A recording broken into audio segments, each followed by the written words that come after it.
बैठे हैं जनाब। आज फिर हाजिर हैं आपके साथ, चाय, क्रिकेट और क्रिमिनोलॉजी के साथ। और पहले क्रिकेट की बात कर लेते हैं। चाय यकीनन आपके सामने है, मैंने अपनी चाय अभी ख़त्म की है। तो क्रिकेट वर्ल्ड कप के मैचेस जो हैं वो अगर काउंट किए जाएँ तो तकरीबन क्रिकेट वर्ल्ड कप जो है वो 25% कंप्लीट हो गया। इस 25% में अभी एक बड़ा सरप्राइज़ जो हमने देखा, जो कल अफ़गानिस्तान ने इंग्लैंड को बीट किया है। और तमाम टीमें समझ रही थीं कि इंग्लैंड और न्यूज़ीलैंड ऐसे फेवरेट हैं क्योंकि इनका बैटिंग स्टाइल जो है पिछले 1-2 साल से ऐसा है कि ये इन्होंने बड़ी एग्रेसिव क्रिकेट खेली है। और इनके तमाम जो खिलाड़ी हैं, ख़ासकर इंग्लैंड के जो खिलाड़ी हैं, उनको अपने-अपने रोल्स का बिल्कुल सही अंदाज़ा है कि किस बैट्समैन ने कहाँ पे क्या परफ़ॉर्म करना है, किस पेस के साथ बैटिंग करनी है। और इसी तरह उनके पास स्पिन अटैक भी अच्छा है, उनके फास्ट बॉलर भी जो हैं अच्छी स्पीड के साथ, और उनको पता है कि स्लो बाउंसर, शार्प बाउंसर कैसे करना है। तो बड़े वेल वर्स्ड वो अपने कोरियोग्राफ्ड हैं सारे की टेक्नीक में कि 50 ओवर्स को कैसे खेलना है। लेकिन हम क्रिकेट के जो शायकीन हैं वो ये भी सोच रहे थे कि हमें कुछ सरप्राइज़ेज़ भी चाहिए। पहले सरप्राइज़ तो वर्ल्ड कप से पहले ये हुआ कि वेस्ट इंडीज़, ज़िम्बाब्वे और आयरलैंड की टीमें जो हैं वो टॉप टीम्स में क्वालीफाई ना कर सकी। लेकिन अब जब जो टीमें वर्ल्ड कप में आ गई हैं तो उसके बारे में ज़्यादातर लोग कह रहे थे कि बड़ी टीमों के साथ-साथ जो बाकी एवरेज टीमें हम समझते हैं और जो बिल्कुल नई टीमें जो आई हैं जैसे नीदरलैंड है, अफ़गानिस्तान है या बांग्लादेश, ये भी अपने आप को मनवा सकती हैं इस वर्ल्ड कप में और कोई बड़ा सरप्राइज़ दे सकती हैं। और हम अभी चाह रहे हैं कि हमें कुछ सरप्राइज़ नीदरलैंड भी दे, और ख़ास तौर पे जो क्रिकेट शायकीन है वो समझते हैं कि बांग्लादेश को भी ये तिलिस्म तोड़ना पड़ेगा। वो डरी हुई, सहमी हुई क्रिकेट को उनको छोड़नी पड़ेगी। आम तौर पे जो हमने देखा है कि जो सब कॉन्टिनेंट का जो मज़ाज है, हम इंडिविजुअलिस्टिक टाइप के लोग हैं। हमें एक लीडरशिप चाहिए होती है जिसके पीछे हम लग जाते हैं और फिर सारी उम्मीदें उससे बाँध लेती हैं। चाहे वो हमारा सोशल स्ट्रक्चर है, पॉलिटिकल स्ट्रक्चर है या इवन आर्मी भी है। जब कोई आर्मी चीफ बन जाता है तो वो ही सारी कमांड है, सब कुछ वही है, उसकी वजह से पूरी आर्मी नीचे गिरती है और पूरी आर्मी उठती है। उसका कैरेक्टर जो है वो आर्मी के मोराल को और पूरे मुल्क को के मोराल को अ, भुगतना पड़ता है या उसका फ़ायदा उठाना पड़ता है। लेकिन ऐसा नहीं है कि एज़ ए ऑर्गेनाइज़ेशन जो है, हम जो हैं वो सब कॉन्टिनेंट में प्रॉब्लम रही है। अब अगर इस तनाज़र में देखें तो जो जब इंडियन टीम की कैप्टनशिप गंगोली को मिली है, तो गंगोली ने सब कॉन्टिनेंट का ये कल्चर एटलीस्ट इंडिया की हद तक ख़त्म कर दिया। गंगोली वो वाहिद मॉडर्न क्रिकेट में इंग्लैंड का कप्तान है जिसने इंडिया को मजबूर किया, इंडियन बैट्समैन को मजबूर किया कि वो एग्रेसिव क्रिकेट खेलें। और उस वक़्त के बाद जितने भी कैप्टन आए हैं, उन्होंने उस चीज़ में एडिशन ही किया है उसको किसी जगह पे ऐसी सिचुएशन जिसको हम स्टेलमेट कहते हैं, नहीं, दे केप्ट ऑन इम्प्रूविंग। वो एटीट्यूड जो गंगोली टीम को दे के गया, उनकी फास्ट बॉलिंग का आप देखें कि वो अग्रेसिव हैं। उनके स्पिनर पहले लाइन एंड लेंथ वाले थे, लेकिन अब आपके जो जडेजा या कुलदीप यादव हैं, ये अग्रेसिव, अश्विन जो है ये अग्रेसिव, इनकी कोशिश ये है कि ये बैट्समैन पे अटैक करते हैं, रन्स रोकने की कोशिश नहीं करते, जिसकी वजह से एक बड़ा बड़ा फ़र्क है। और बैटिंग जो है उनकी, डोमेस्टिक क्रिकेट इस कदर अच्छी है कि इंडियन टीम में आने के लिए जो बैट्समैन हैं, उनको फर्स्ट क्लास क्रिकेट में एटलीस्ट 50 की एवरेज रखनी होती है। और 50 से भी जो टुवर्ड्स 60 या 60 प्लस के जो लोग हैं, वो इंडियन टीम में आजकल आ रहे हैं। इससे कम एवरेज का प्लेयर जो इंडियन टीम के लिए कंसिडर नहीं होता। और फिर एक इशू ये है कि बेंच इतना मजबूत है कि अगर कोई बैट्समैन अपनी टीम में खराब कारकर्दगी करे तो वो उसको दोबारा वापस आने में बड़ा मसला है। जैसे आपने रहाणे को देखा कि रहाणे अभी तक स्ट्रगल कर रहा है कि वो वापस नहीं आ रहा। इसी तरह पृथ्वी, उनका एक बैट्समैन आया लेकिन बहुत ही टैलेंटेड, लेकिन दोबारा वो टीम में जगह बनाने, क्योंकि पीछे ओपनर्स की एक लाइन लगी हुई है। तो बेंच भी इतना मजबूत है जिसकी वजह से उनकी जो टीम है वो एक ख़ास सेटअप में चली गई है, एक माइंडसेट है। वो अग्रेसिव माइंडसेट के साथ खेलते हैं और उनको पता है कि कप्तान जो है वो रिलाय कर रहा है हमारे एग्रेसिव अप्रोच को। वो अपनी जान बचाने की कोशिश, वो अपने 50 रन बनाने की, सेंचुरी बनाने की कोशिश नहीं करते, बल्कि वो जो एग्रेसिव इंटेंट है, जो मैच की रिक्वायरमेंट है, उसको फॉलो करके रिजल्ट जो भी है, चाहे उसकी पर्सनल जो कारकर्दगी है, जो भी है, وہ اس کو اس مائنڈ سیٹ کو اچیو کرتے ہیں جو اگریسو مائنڈ سیٹ ہے دوسری ٹیم کو دباؤ میں لانے کا. یہی چیز اگر ہم دیکھتے ہیں کہ انڈیا، پاکستان اور بنگلہ دیش میں ابھی تک یہی ہے کہ ہم ایز اے ٹیم نہیں کھیل سکتے. شاید ہمارا معاشرتی سیٹ اپ ایسا ہو گیا ہے، یا ہمارا جو ایجوکیشنل کیریکولم ہے اس میں کوئی چیز کمی ہے. ہم انڈیویجول تو بہت اچھے ہوتے ہیں، لیکن ہم ٹیم میں وہ پرفارم نہیں کر سکتے جو اگر ایک دو اچھے کھلاڑی ایک دن پرفارم کر رہے ہیں تو باقی جو 8-9 کھلاڑی ہیں اس کو ساتھ دیں تاکہ وہ اس کی پرفارمنس کا کو فائدہ ہو سکے. ہم ہاکی کے زمانے میں اگر دیکھیں تو ہماری ٹیم میں ایک یا دو پلیئر ہی ہوتے تھے جو پوری ٹیم کو جتا دیتے تھے. اگر اس دن وہ نہیں پرفارم کر سکے تو ہماری ٹیم کی ایوریج پرفارمنس ہوتی تھی. اور یہی چیزیں ہم کرکٹ میں بھی لے آئے کہ ہمیں ایک کپتان کی ضرورت ہے، ہمیں ایک بڑے بیٹسمین کی ضرورت ہے، ہمیں ایک میچ ونر بالر کی ضرورت ہے، لیکن ایز اے ٹیم پرفارم کرنے میں ہمیشہ پیچھے رہے ہیں. اور اگر کسی جگہ پہ بھی آپ دیکھیں پاکستانیوں کو، افغانیوں کو اور بنگلہ دیشیوں کو، یہ ایز اے انڈیویجول تو بڑا اچھا پرفارم کریں گے، لوگ ان کی تعریف بھی کریں گے، یہ ایکسٹرا آرڈنری بھی نظر آئیں گے.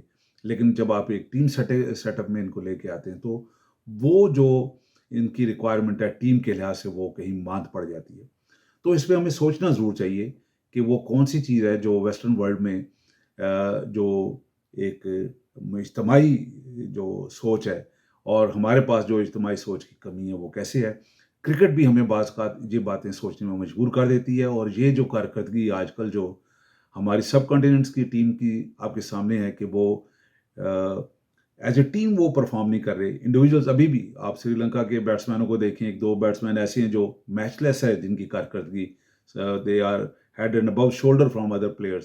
لیکن ٹیم کے لیے کیا فائدہ ہوا ہے وہ لگتا ہے کہ کوئی فائدہ نہیں ہوا.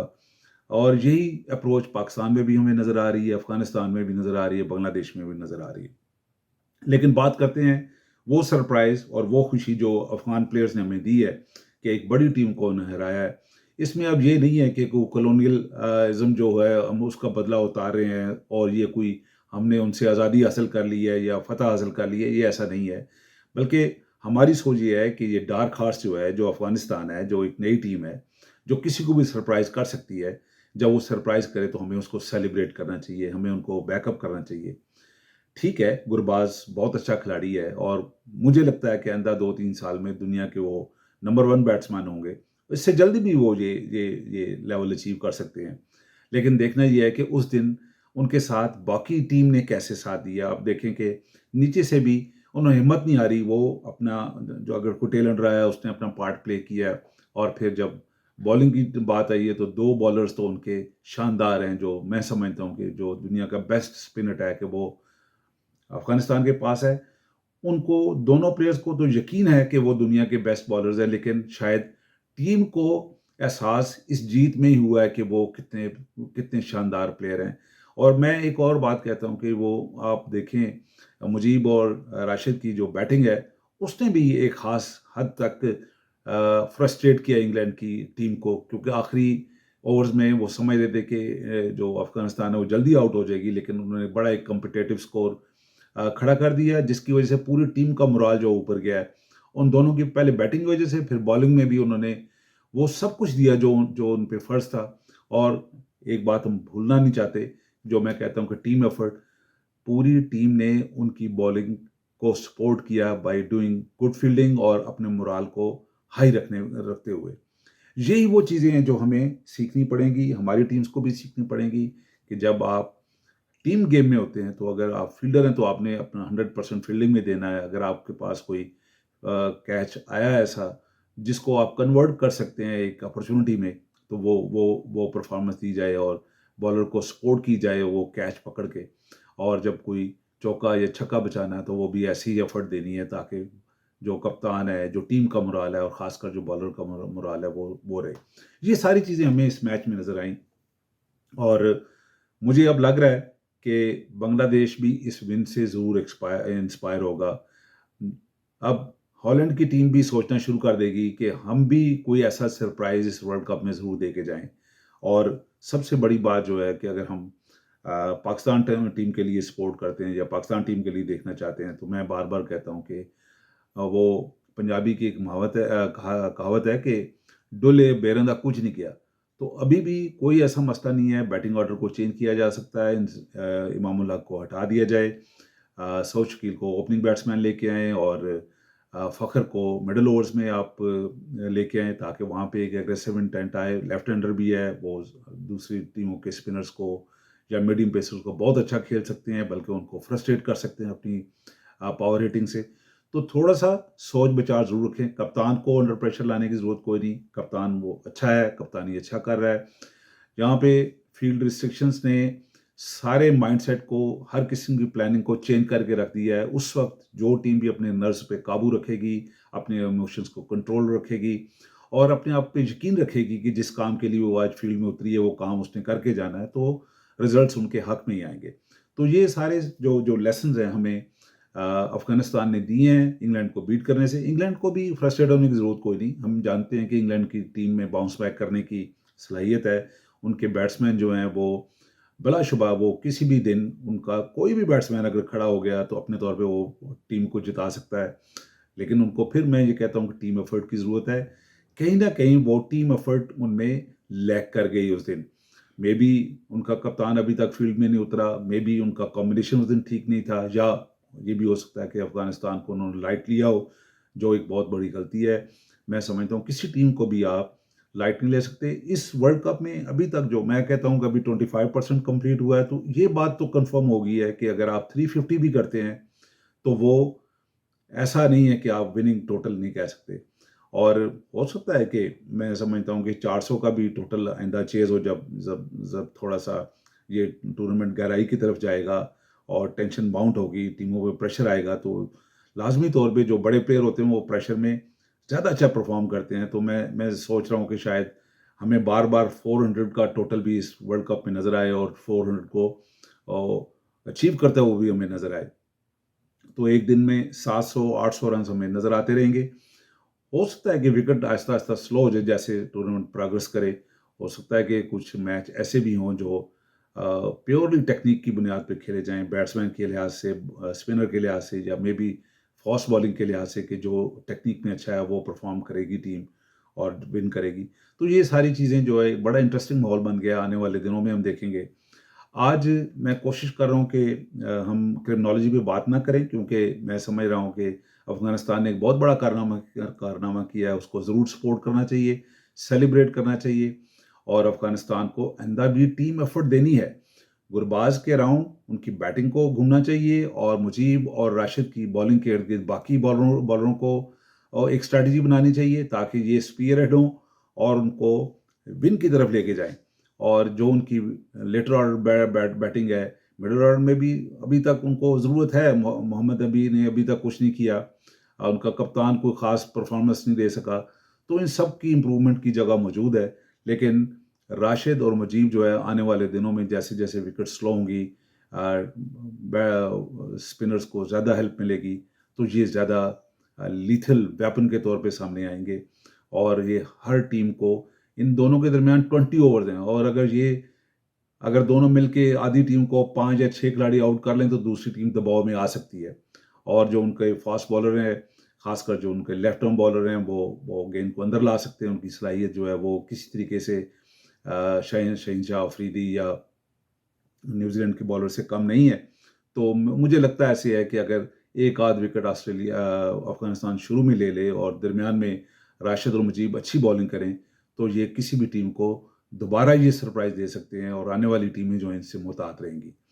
और क्रिमिनोलॉजी के हवाले से बात करूँगा तो हमने बात की थी कि क्राइम जो है वो सोसाइटी डिक्लेयर करती है, बाज़-औक़ात हमें लगता है कि पार्लियामेंट डिक्लेयर करती है, लेकिन जो सबसे इम्पोर्टेंट चीज़ है वो ये है कि इसमें जो क्राइम कंट्रोल अथॉरिटी है, जिसको हम पुलिस का महकमा कहते हैं, इसका भी एक बहुत बड़ा किरदार है कि वो क्राइम को किस नज़र से देखते हैं और क्राइम की जो अपॉर्चुनिटी है उसको कंट्रोल करने की क्या सोचते हैं और वो जो डेटा कलेक्ट होता है, उस डेटा की तनाज़ुर में स्ट्रैटेजी और रिसोर्सेज़ को कैसे देखते हैं और वही चीज़ जो है वो क्राइम की सूरत-ए-हाल को बताती है कि बड़े क्राइम कौन से हैं, मीडियाकर कौन से हैं, छोटे कौन से हैं। तो इसमें एक किरदार पुलिस का भी ज़रूर है कि क्राइम को कैसे हम देखते हैं, कि क्राइम को डिफ़ाइन करने का प्रोसेस क्या है।